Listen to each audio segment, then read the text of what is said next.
কতটা কঠিন এটা আমি বলে বুঝতে পারবো না। যখন আল্লাহ তুমি আমার দিছো তখন আমি রাখতে পারি নাই।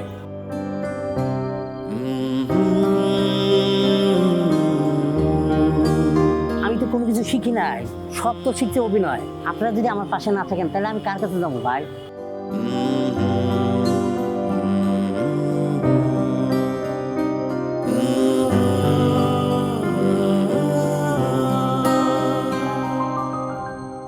শামীম ভাই, কি অবস্থা শুভ ভাই? কেমন আছেন আপনি? আছি, আল্লাহ রাখছি, আলহামদুলিল্লাহ। আজকে আপনার সঙ্গে দেখা করতে এলাম, আপনার সঙ্গে কিছুক্ষণ থাকবো, আপনার জীবনটা কেমন যাচ্ছে সেই গল্পটা আজকে শুনবো।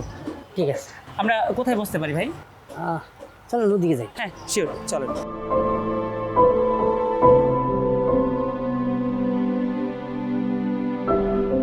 শামীম ভাই, হ্যাঁ ভাই। আসলে এই যে রেল লাইনে হাঁটছেন, আপনার জীবনের রেলগাড়িটা কেমন যাচ্ছে?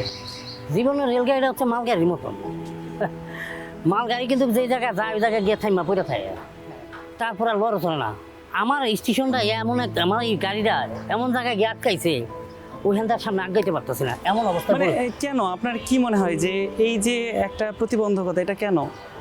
জানি না, আল্লাহ ভালো জানে। আমার তো আসলে এরকম হওয়ার কথা না। আমাদের শিল্পীদের মধ্যে একতাবোধ কম আছে। দেখবে কেউ যদি বিপদে পড়ে যায় 2 দিন পরে যায়, 2 দিন আগে যায় না। আমরা এই জায়গাটাতে বসি, এই জায়গাটাতে আমরা একটু বসি।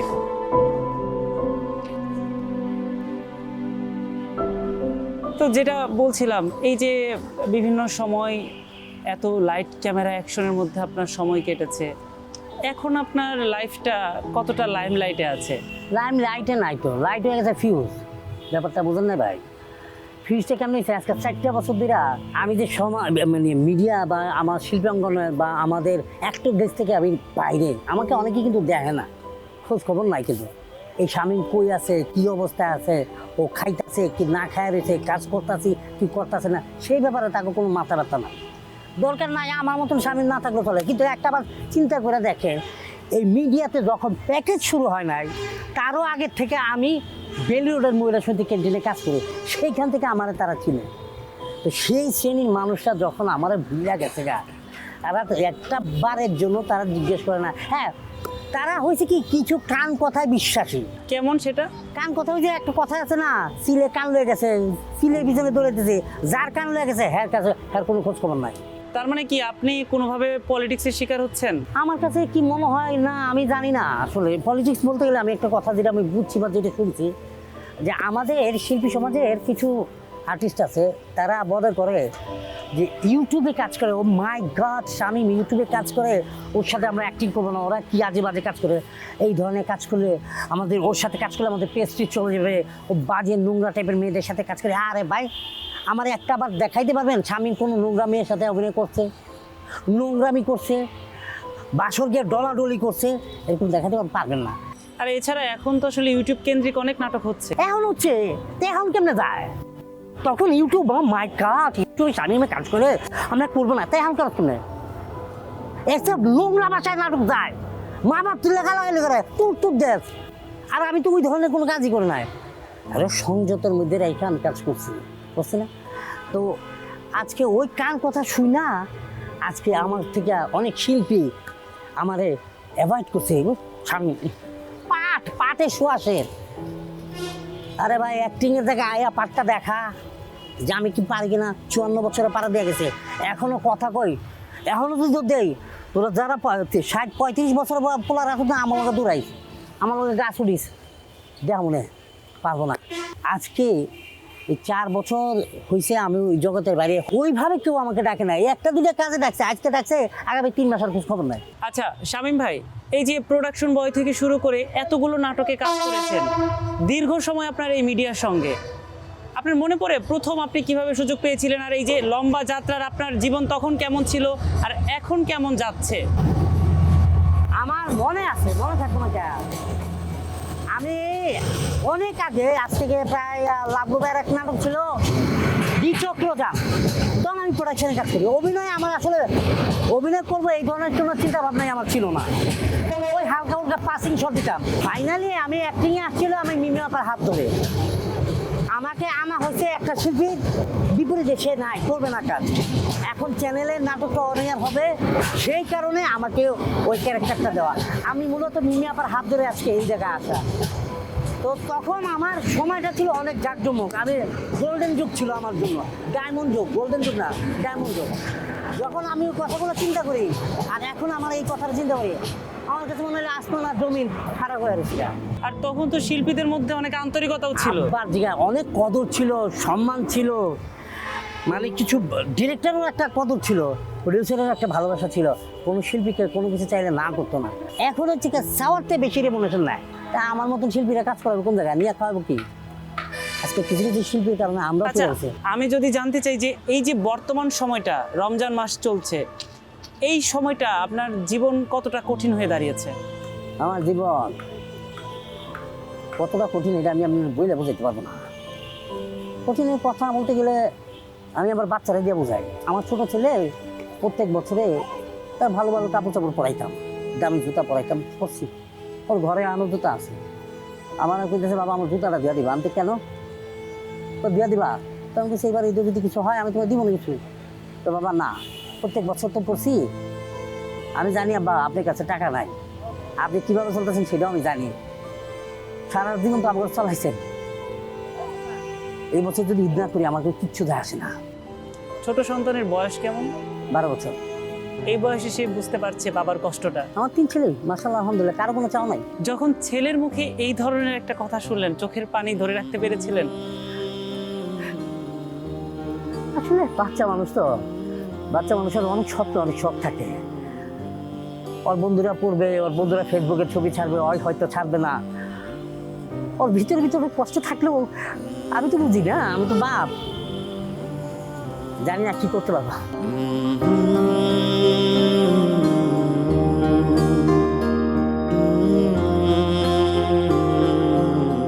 আসলে আমরা জীবন যুদ্ধে যখন খুব হতাশ হয়ে যায়, তখন তো আমাদের চাওয়া একজনের কাছেই থাকে, উপরওয়ালার কাছে।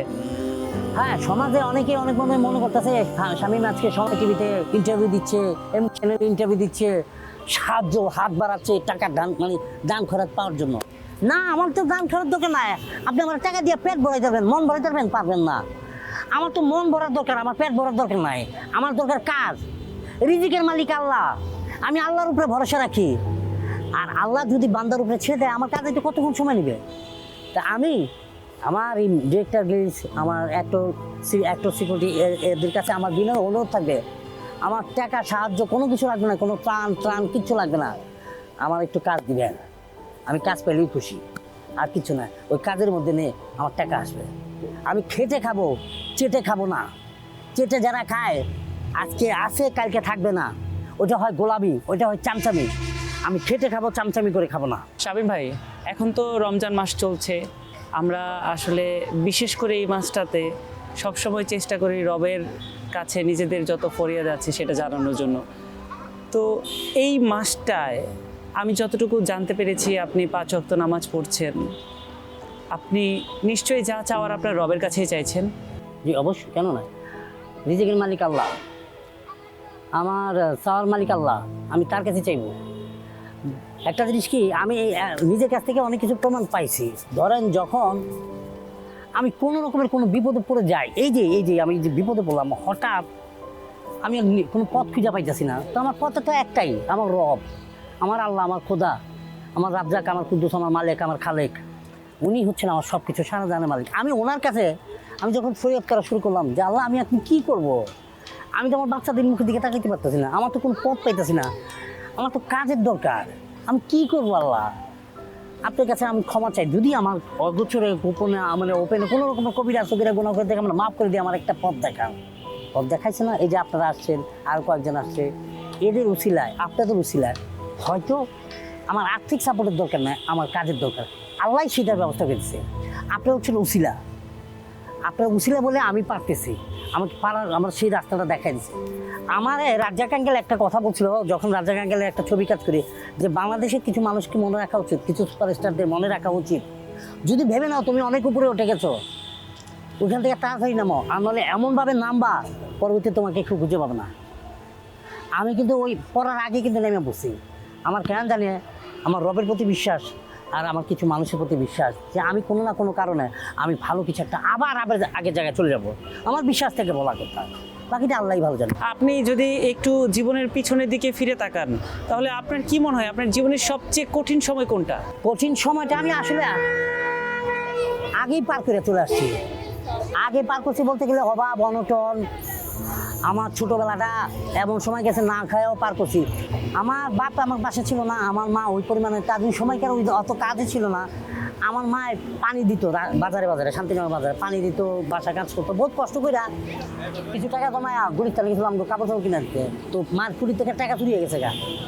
চুরি হয়ে যাওয়ার কারণে আমার মা আমার বুঝতেও দেয় নাই, আমার লগে লয়ে আয়া করছে। তা আমার বোন আর আমি ছিলাম, তো নিয়ে আসার পরে আমার বাসায় কইতাছে কি তুই মোসাক মার্কেটে জায়গা, কিন্তু কে ওইখানে গিয়ে দেখতো লাগে একটা জামা মাস্তি কিনা। তা আমি গেছি কে মা, তো আমার টাকাটা চুরি হয়ে গেছে গা, ফুটির থেকে লয়ে গেছে গা চুরে গুলিস্তান থেকে। তা আমি তো তখন আছে না যে বলাবে না স্বভাব, আমার একটু কান্দা গাড়ির অভ্যাস, কান্দাচ্ছি। একটা সময় করলাম কান্দা কী করবো, চুরেই তুলে গেছে গা। মা কি আমার লাগে আবার চুরি করবো, সেটা তো সম্ভব না। তখন মোসাক মার্কেটে রাত্রে 12টা বন্ধ, তখন 11:30 11টা পর্যন্ত মার্কেট থাকতো, এত রাত তো থাকতো না। তো যাই হোক, আমার ওই দোকান বন্ধ করে দেয় না, দোকান বন্ধ হওয়ার আগে ওই দোকান গোছানোর জন্য আমি কিছু দোকানে কাজ করে দিতাম। খালি আমার বোনের লাগে একটা জামা চাইছিলাম, আমার বোনেরা একটা জামা দিছে, আমারও একটা শার্ট দিছে, কিন্তু শার্টটা ছিল আমার থেকে লম্বা। ওই সময় আমাকে ঘরে শ্যামায়ও ছিল না, না ছিল পোলাও তোমার। সবার ঘর দেখতাম সবাই পোলাও খায়, শ্যামাই খায়, ওইটা খায়, এইটা খায়। আমাকে ঘরে শ্যামাই নাই। মা কার বাসায় জানিয়ে গেছিল, তার বাসা থেকে শ্যামাই আছিল আর একটু পোলাও আর একটু মুরগির মাংস আনছিল। আমরা তুজা ভাই বোন খাইছি, তো আমার মা আর দেখি নাই খাইতে। যখন আস্তে আস্তে বুঝলাম যে আমারই মনে হয় আমার মার পাশে দাঁড়াইতে হইব, যখন আমার বয়স 12 বছর, তখন থেকে শুরু করলাম জীবন যুদ্ধে। জীবন যুদ্ধের যখন আমি শুরু করতে গেলাম, তখন আমি ম্যানুয়ালায় ডাক্তার চুরি করা শুরু করলাম, পকেট মারা শুরু করলাম। পকেট মারতে গেছিলাম, পারি না মারতে। ম্যানুয়ালে যে বিল্ডিংয়ের সোয়ারেজের লাইনের পাইপ চুরি করতাম, কারণ ফ্যামিলি বাঁচাইতে হইব। রিক্সা চালাইলাম 2 বছর ফ্যামিলি বাঁচানোর জন্য, কাগজ তো গেলাম 1 বছর ফ্যামিলি বাঁচানোর জন্য, অস্ট্রেলিয়ার ডোকা ঠেললাম মতিঝিলে ফ্যামিলি বাঁচানোর জন্য। যা কিছু করছি আমার মায়ের জন্য, আমার ভাই বোনের জন্য, আটকাওয়ার জন্য। যখন আস্তে আস্তে আমি আমার জায়গা খুঁজে পাইছি, তখন আমি সব ছেড়ে দিচ্ছি। সেই সময়টার একটা কষ্ট। কিন্তু এখন যখন আপনি নিজের সন্তানের জন্য এই ঈদের জামা কিনতে পারছেন না, এই কষ্টটা কি সেই কষ্টের চেয়ে একটু বেশি মনে হচ্ছে? ভারী না? অনেক বেশি।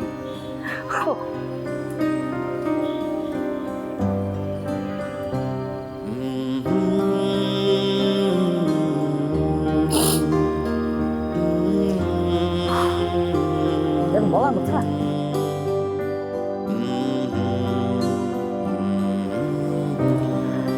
সমাজ আমাদের আজকে এই পরিস্থিতি হয়েছে, আমাদের কিছু শিল্পীদের মধ্যে কান খসাখসি হয়তো ওই স্বভাবের কারণে।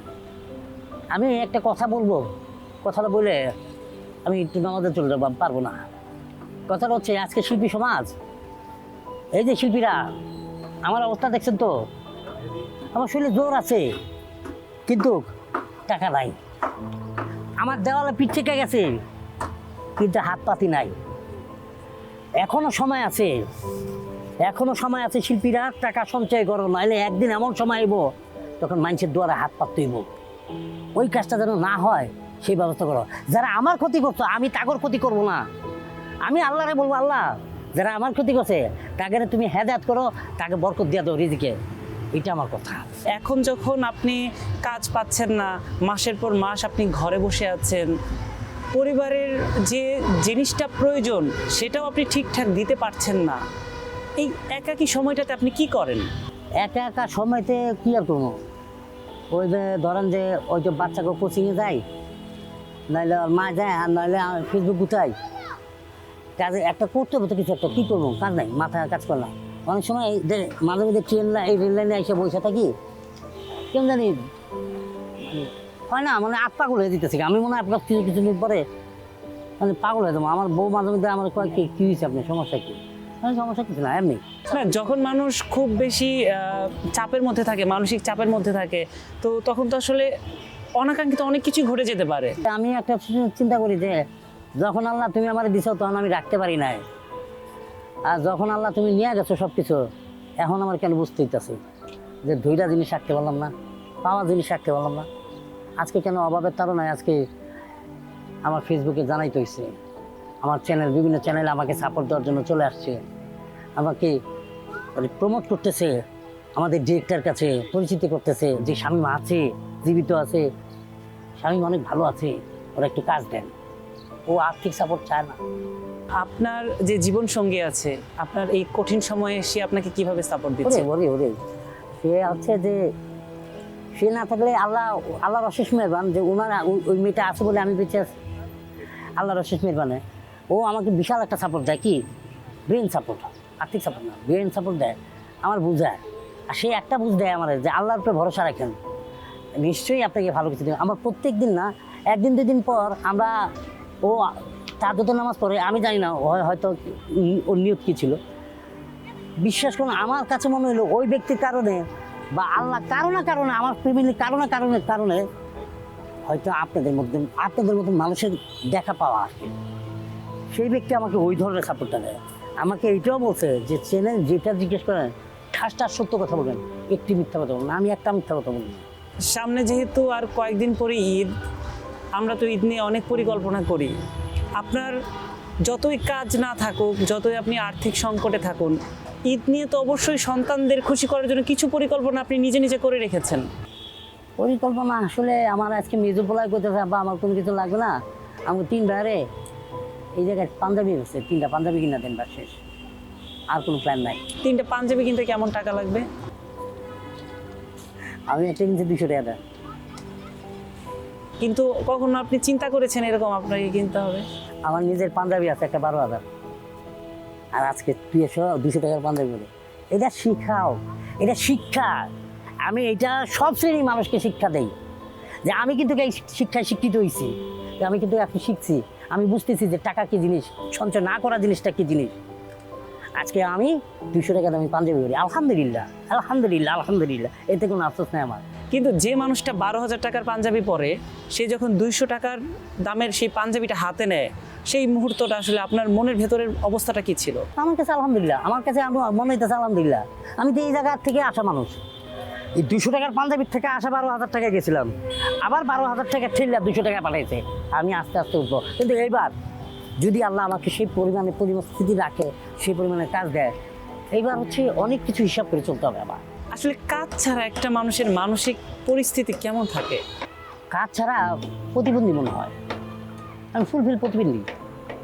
মাঝে মধ্যে আমার বউ আমার জিজ্ঞেস করে, এই যে করলাম না অনেক সময়, আপনার আব্বা, হ্যাঁ কি নাই, আমি প্রেমে, মানে একটা সময় এই রাস্তাতে হাঁটলে শামীমের যে পরিচিতি ছিল, যে সম্মান ছিল, ইজ্জত ছিল, আমারে পুলিশ পর্যন্ত আমার বাসায় পৌঁছে দিত।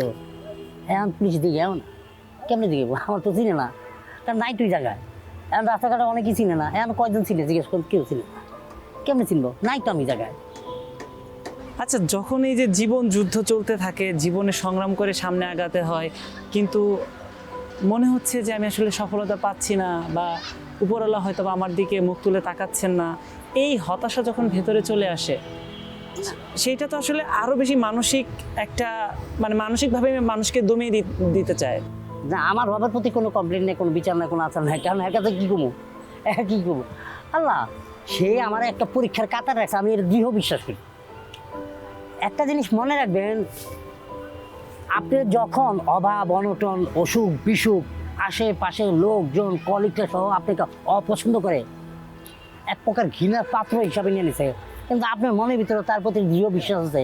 তা আল্লাহ বলছে, আল্লাহ রে বান্দা, আমি সেই ব্যক্তিকে পছন্দ করি যে ব্যক্তিকে আমি এত রকমের কষ্ট দিয়ে রাখি, আমি সেই ব্যক্তির ডাক পছন্দ করি, সেই ব্যক্তির ডাক পছন্দ করি যে ব্যক্তির এত রকমের অসুখ বিসুখ দিয়ে রাখি।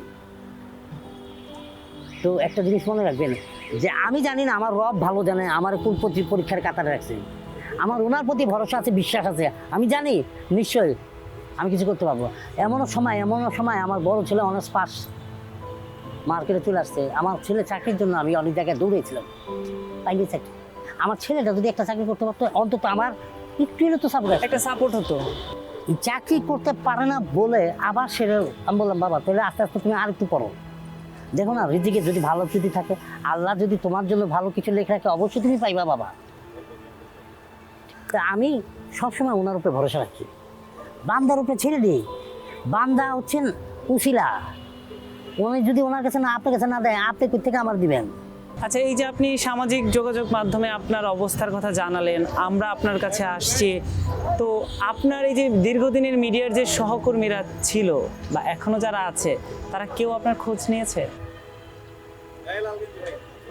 এখন বলতে কেউ না নেয়, এখন অবধি এই আজকে অবধি, আজকে 16 রোজা চলে, এখন কেউ জিজ্ঞেস করে না। একদিন আমি আপনার আগে নাম্বার দুঃখে তো নিশ্চয়ই তাদের কাছে আছে। একদিন আগে দুঃখে আমাদের একটা রিলসের একটা ভিডিও পাঠিয়েছিলাম যে সবাই পিকনিক করে, সবাই কাজ করে, সবাই কাজে ব্যস্ত আছে, আর এই শামীমটা যে আজকে 4 বছর ধরে আপনার লাইনে নাই, 4 বছরের শিল্পী সমিতির 20,000 টাকা যে পেমেন্ট দিতে হয় সেই টাকাটা যে আমি দিতে পারতেছি না, একটা বার কি জিজ্ঞেস করতে পারে না যে শামীম এই ছেলেটা কোথায়? আরে আমার হাতে চা তো অনেক মানুষই খাইছেন, এখনকার জামানার অনেকেই খায় নাই, আর আমার সাথে অ্যাক্টিং করছেন অনেকেই আছে, এখনকার জামানার অনেক মাইয়া বা অনেক নায়ক নায়িকা আমার করে নাই আমার লগে, মানে আমি তাদের পাই না সুযোগ, অনেকেই আছে ফটর করার মধ্যে বাচ্চা অনেক। অ্যাক্টিং তো দেখি, কথা বলতে পারলে অ্যাক্টর, বডি ল্যাঙ্গুয়েজেরও তো একটা ভাষা আছে, ওই ধরনের অ্যাক্টর আমাদের দেশে এখন কম আছে। আপনি এখন আপনার জীবনটাকে কিভাবে দেখতে চান? আমি 100% না হলেও 70% দেখতে চাই। আমার 100-এর দরকার নাই, আমার বাচ্চাদের পড়াশোনা করাতে চাই, আমি 4টা ডাল ভাত খেয়ে বেচতে চাই, আমার ওই পরিমাণে কাজ আসলে আমি খুশি। আমার ছেলেদের উচ্চ শিক্ষা শিক্ষিত করতে চাই, এটুই। অন্তত আমার সন্তানরা না বলতে পারে যে আমার বাপায় বাড়ি করে যায় নাই, জায়গা কিনা যায় নাই, যে সে উচ্চ শিক্ষা শিক্ষিত বানায় দেখা গেছে, অন্তত এই কথাটা যেন বলে, এতটুকুই লিখব আমার। আচ্ছা, আর একটা বিষয় একটু জানতে চাই আমি, যে এই যে মিডিয়াতে আপনার সবচেয়ে কাছের যদি কোনো মানুষ বা কোনো সহকর্মীর কথা জানতে চাই, কেউ আছে এমন? নাই, কাছে কেউ নাই কাছে। যখন আমি আবার আগে জায়গায় যাবো সব কাছে রয়ে যাবো। এই সমাজ তো এইটা বুঝতে হবে ভাই। আজকে আপনি পপুলার, আপনি সময় দিবে একজন সাংবাদিক, বাড়িতে গেলে আপনার কদর আছে, আপনি চাকরি ছেড়ে বাড়িতে যান বলতেন না, হালা হতে চাকরি ছেড়েছি আগে কিন্তু কি বন্ধু, এইটা হচ্ছে আমাদের দুনিয়ার নিয়ম। আমি আজকে বিপদে আছি, আমার পাশে কেউ নাই, যখন আমি আবার আগের জায়গায় ঠিক চলে আসবো তখন আস্তে আস্তে। আচ্ছা শামীম ভাই, এই আমরা তো আসলে অনেকক্ষণ আড্ডা দিলাম, নামাজেরও সময় হয়ে গেছে, আপনি নামাজে যাবেন। নামাজ পড়লে আসলে তো আমাদের ভেতর থেকে শান্তিটা লাগে। আরে ভাই মসজিদে ঘুমাই যাই কি যে তৃপ্তি ভাই, আমি আগে নামাজ পড়ি না, 5 ওয়াক্ত 1 ওয়াক্ত ঠিক মতো নামাজ পড়তাম না, এখন মসজিদে গেলে মানে দিদিকে অ্যাসিড না চালে অ্যাসিড মতন লাগে, মানে পৃথিবীর সব শান্তি আছে। আমার ইমাম সাহেব যখন নামাজ পড়ায়, যখন দোয়া হয় সুরা পড়ি, তখন কোন জায়গা বুঝে লাগে, হয়তো বাসা গেলে আমার কাছে মনে হয় তৃপ্তি পাই আমি, আমার কাছে মনে হচ্ছে আল্লাহ আমার জন্য কিছু রাখছে, হয়তো আমি বাসা গেলে পাবো, কোনো না কোনোভাবে কিছু একটা হয়ে যায়। আল্লাহকে চার্জা কোটি শুকরিয়া। এটাই আসলে 5 ওয়াক্ত নামাজ পড়লে মন এমনিতেই অনেক শান্ত হয়ে যায়। আর শামীম ভাই, আরেকটা বিষয় যেটা হচ্ছে যে এই যে জীবনের এত কঠিন বাস্তবতার মধ্য দিয়ে আপনি যাচ্ছেন, প্রতিটা রাতে যখন ঘুমাতে যান, সেই ঘুমাতে যাওয়ার সময় আসলে কি চিন্তা করে ঘুমান আপনি? আমি চিন্তা আল্লাহর উপর ছেড়ে দিই, আমি জানি না আল্লাহ আজকে দিনটা যেমন তেমন গেছে, কালকে দিনটা কিন্তু আপনার, কালকে আপনি কেন নেবেন এটা আপনি জানেন আল্লাহ, কারণ আপনি সৃষ্টিকর্তা, আপনি সৃষ্টি করে আমারও পাঠাইছেন পৃথিবীতে, রিজিকটাও তো আপনি লেখা পাঠাইছেন, রিজিকটাও আপনি আমার জন্য লেখা পাঠাইছেন 500 বছর আগে, যে 500 বছর আসার আগে, আমার পৃথিবীতে আসার আগে আমার রিজিক লিখে রাখছেন। তাতে কালকে সকালে কী খাবো, কালকে দুপুরে কী খাবো, কালকে রাত্রে কী খাবো, সেটা আপনিই ভালো জানেন, আপনি হচ্ছেন রিজিকের ব্যবস্থা করে দেবেন মালিক। এটা আমি প্রত্যেক দিন সকালবেলা আমার রবের কাছে আমার চাওয়া, কোনো না কোনোভাবে কিছু না কিছু একটা হয়ে যায়, এটা উনি দিয়ে দেয়, এটা হয়ে যায়। তো শামীম ভাই, আসলে আপনার সঙ্গে কথা বলে ভালো লাগলো, তবে মনটাও একটু খারাপ হয়ে গেল যে একটা শিল্পী এত কষ্ট করে জীবন পার করছে। একটা শিল্পীর জীবন আমরা কখনো এরকম প্রত্যাশা করি না, কিন্তু বাস্তবতা তো আমাদেরকে মেনে নিতে হয়। আমরা চাইবো যে আপনি অবশ্যই কাজ করবেন, আপনাকে আবারও কাজের জন্য ডাকবে। আপনি আপনার মিডিয়ার সেই মানুষদের উদ্দেশ্যে কি বলতে চাইবেন? আমি আমার শিল্পী সমাজ, আমার মিডিয়া মানুষ, আমার ডিরেক্টর গিলস, আমি একটা কথাই বলবো, তো দেখেন আমি কিন্তু আপনাদের হাত ধরে তৈরি হয়েছি, আমাকে আল্লাহ সৃষ্টি করছে, আমাকে কিন্তু উনি অভিনয় শিখায় পাঠায় নাই, যা কিছু শেখার আপনাদের মাধ্যমে শিখছি। হ্যাঁ, আল্লাহর উসিলায়, আল্লাহর মাধ্যমে। তো এখন আপনারা সব কিছু শিখায়া ধরেন, আজকে আমি যদি ধরেন আমার কাজ নাই, আমি বাদাম বিক্রি করতে পারবো? পারবো না। সবজি বিক্রি করতে পারবো? পারবো না, শিল্পী। আমি রিক্সা চালাতে পারবো? পারবো না, শিল্পী। আমি কাপড় চাপড় বেচতে পারবো? না। কোনো চাকরি করতে পারবো? না, কারণ আমি শিল্পী। এখন আমি এসব যদি করতে যাই, তা আমাদের শিল্পীদের ইগোতে লাগবে, প্রেস্টিজে লাগবে। এখন ওই চিন্তা করতে গিয়ে দেখি আমি নিজে না খেয়ে রেখেছি। তারপরও আমার একটাই প্রশ্ন, আমার একটাই চাওয়া, যে যাই আমার পিছনে লাগছেন, যাই আমার কটুক্ষ করে আমার আজকে মিডিয়ার থেকে প্রায় 4-5 বছর সরাই রাখছেন, আমি আল্লাহর কাছে দোয়া করি আপনার জন্য, আল্লাহ সুবহানাহু ওয়া তাআলা আপনাকে ভালো রাখুক। আমার ডিরেক্টর দিলছেন সবার কাছে আমার একটা চাওয়া, যে আপনারা আমার অভিনয় শিখাইলেন, আমার মিডিয়া চিনেলেন, আমার সব শিল্পীর লোকে অ্যাক্টিং করার সুযোগ দিলেন, আমার পাওয়ার দিলেন। আজকে যদি আপনারা আমার পাশে যান, পাশে থেকে ফিরে যান, তাহলে আমার পাশে কি থাকবে? আল্লাহ থাকবে। তা আল্লাহর পরতে ইল্লা লাগে, আপনারা থাকতে হবে না। আপনারা যদি আমার পাশে না থাকেন, তাহলে আমি কার কাছে যাবো ভাই? আমি তো আর কিছু পাই না, আমি তো কোনো কিছু শিখি নাই, সব তো শিখতে অভিনয়। তা আমার তো কিছু একটা করে খেতে হবো। তাই বুঝছি আমার টাকা পয়সা লাগবে না, কাজের বিনিময়ে যেটা লাগে, যে টাকাটা দেওয়ার এটাই দিয়েন। কাজের বিনিময়ে খাদ্য চাইছি, আমার কোনো কিছু দরকার নাই, প্লিজ আমার একটু কাজ দেন।